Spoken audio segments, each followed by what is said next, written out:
Hey guys, welcome back to the channel. And this afternoon I watched a movie which I hadn't really heard anything about this film until like maybe a week back, and that's when I decided I needed to check it out. And this is from 2015. It's based on true life events.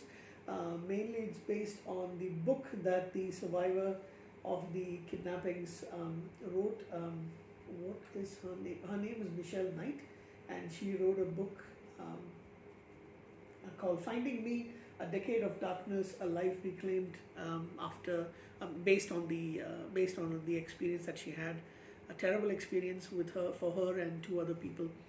And so this movie is called Cleveland Abduction, and it basically stars Taryn Manning, Raven Cruz, Joe Morton, and you also have Katie Sarif as Gina I don't know how you exactly pronounce this. Jesus. It's written as De Jesus, but I'm pretty sure that's not how you pronounce it. Samantha Drone as Amanda Berry. Pam Grier, I was really surprised to see her in this movie as well.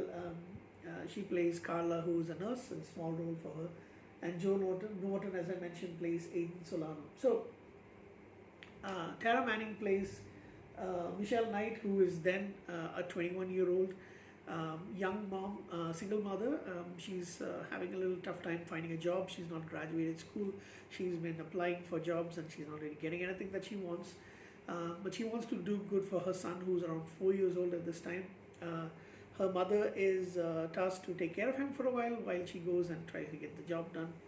And then when she's got another interview that she's got lined up, she leaves him with her.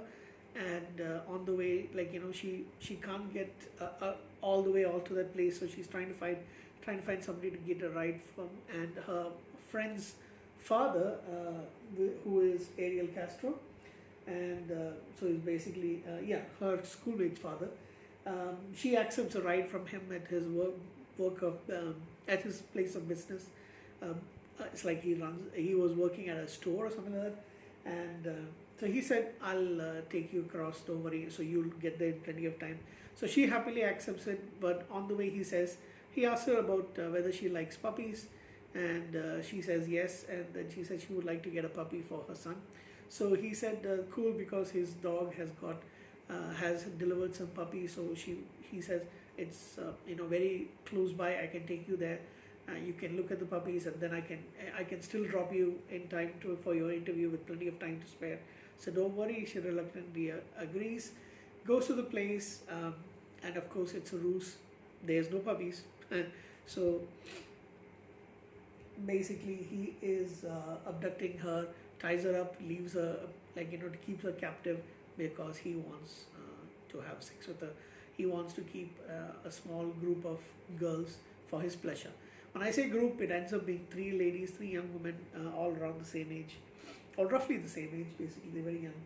So it's very difficult to get through some of the things that she's got to go through. She ends up wetting herself. She's tied up. Her mouth is stuffed with cotton or some kerchief, something like that, and she's continuously raped. And he also does something really cruel. He pretends that he's not there, or leaves the door open for her to get out, and then he's waiting for her. That is done basically so that he does that to the other 2 girls later on as well. They never attempt to escape, because they keep thinking that he's put a trap for them. He's lying in wait, making them think that he's not there, and the door is open. They can actually go out, and every time they get caught, they stop thinking about escaping. So pretty soon after, after her, he gets 2 other women and kidnaps them and rapes them as well. Amanda Berry and Georgina, or Gina De Jesus, I guess is how you pronounce it.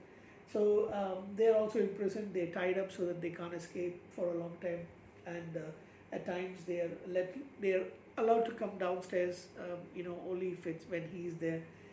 The 3 girls become friends. They kind of treat themselves as sisters in this capacity. And Amanda Berry also becomes pregnant with Castro's child. Initially, Michelle gets pregnant, but he doesn't want a child at that time, so he actually hits her with in the stomach with something, and she, she has a miscarriage, and he tosses aside the fetus that comes out of her. And well, anyway, now this time he decides he actually wants a child. So and it's actually Michelle who ends up helping to deliver the baby. Initially, the baby is still, like, there's no sound from the baby, and he says if the baby doesn't survive, I'm going to blow your head off. And she ends up, like, making do with some CPR on her, and the baby starts breathing, and it did survive. And then it's a girl, and it grows up. She basically believes Amanda Berry and her father are, like, she calls them dad and mom, and she calls the other two aunties. And after all this, 11 years go by. The girl is now big, and, like, the three young ladies are still staying under his roof. And the funniest part is, the oddest part, when I meant funny, I didn't mean funny as in humorous, but funny as in odd. It's not a big house, he manages to soundproof it a little bit. When somebody is there initially and all, he stuffs their mouth so that they can't scream and all those things. So now they've been conditioned to actually live along with it. Finally, at one particular day, so Castro, he tells the daughter that he's going to go to his mother's house, bring some food which the mother is cooking, and so that they can all have some food for dinner. And she says okay, and she's playing, and he, by mistake, forgets to lock the house, locks the door, and completely, and therefore, and then he leaves. So this gives Amber some time to actually come out. She raises her arm outside, so now some neighbors can actually see it. They help her break down part of the house so that they can actually come out. However, Michelle doesn't believe it. She thinks that he is actually, because of her prior experience, that he is actually lying in wait to beat them up. So she refused to come out. It takes a couple of cops. They call the cops. They call an ambulance and stuff. Ambulance and other help, and the two cops come in, and then they manage to get the girls down, and they are hugging the cops because they don't believe that this is, especially Michelle. She doesn't believe this actually true. She's been there the longest. She's probably had the biggest brunt of the beatings and stuff and torture. So now they are taken to the hospital. They're given treatment. He is arrested and put to jail. And then it's basically they now focus a little bit on Michelle's recovery. She has a tough time. She's not seen her son in 11 years.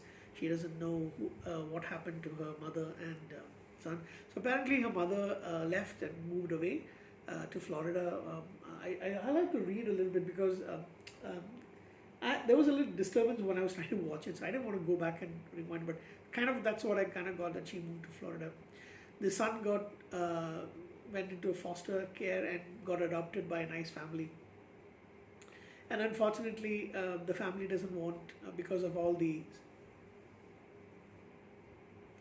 media surrounding them. He must be 15 years old or something. They don't want his life to be uprooted completely, and him to have a big shock. So the family doesn't really want her to. So initially, the FBI agent, played by Joe Morton, he tells her that although this is what they want, and I really can't show you a picture or even anything like that for the time being, but there is a way that you can actually dispute it, because if it was done against your will, you can dispute. But then she finally decides she doesn't want to. She wants him to have a proper life and all that, and so she decides she doesn't want to disturb his life anymore. She goes to a trial, and unfortunately for her, her connection with Gina and Amanda is now a little bit cut off. Gina's family wants her to stop being connected with these other two women because it'll just be a reminder of all the tough times. So they understand. They are trying to rebuild their life again, and at the end you see uh, Michelle going to the trial and giving her statement and reclaiming her life. So, and at the end of the movie, you see that they actually tear down the house, and she goes and gives balloons to everybody, and celebrating kind of like release of all that negative energy. There's one thing that I do want to say and point out, and I suppose if you're a religious person, you would say it was her faith that actually kept her. That's what she also says in the book. That is her faith in God to actually survive, and that she's able to get her life back again. Where was this God when she was being tortured for 11 years? Where was this God when the other two women were being tortured as well? And where was this God, so he hasn't brought her son back to her. She doesn't have that life anymore, and so yeah. I know that a lot of people will actually feel that you can't take it away from me. It's my faith and all that stuff, but your God must be absolutely useless, pathetic little fool, because everything that did happen was actually yours and with the help of other people. But yeah, that's me in a nutshell. That's not for people of faith. Anyway, but I did feel a lot really bad for this lady and for the other two girls. I don't like anybody being tortured and raped and don't have things done against their will, being held prisoner for 11 years. That's terrible news. So yeah, it's actually a television movie that came out on, but it's available on Amazon Prime. It came out on Lifetime on May 2nd, 2015, almost 7 years ago. I give it a 7.5 out of 10. I think it's a pretty good movie that you should watch if you can get by the initial torture phases and all that stuff. So yeah, it's a pretty good movie. Do watch it, and I'm interested in actually reading a little bit about the things that happen. So take care, guys. That's for me signing off for the moment. A little while I'll shoot a couple of other videos. Bye bye.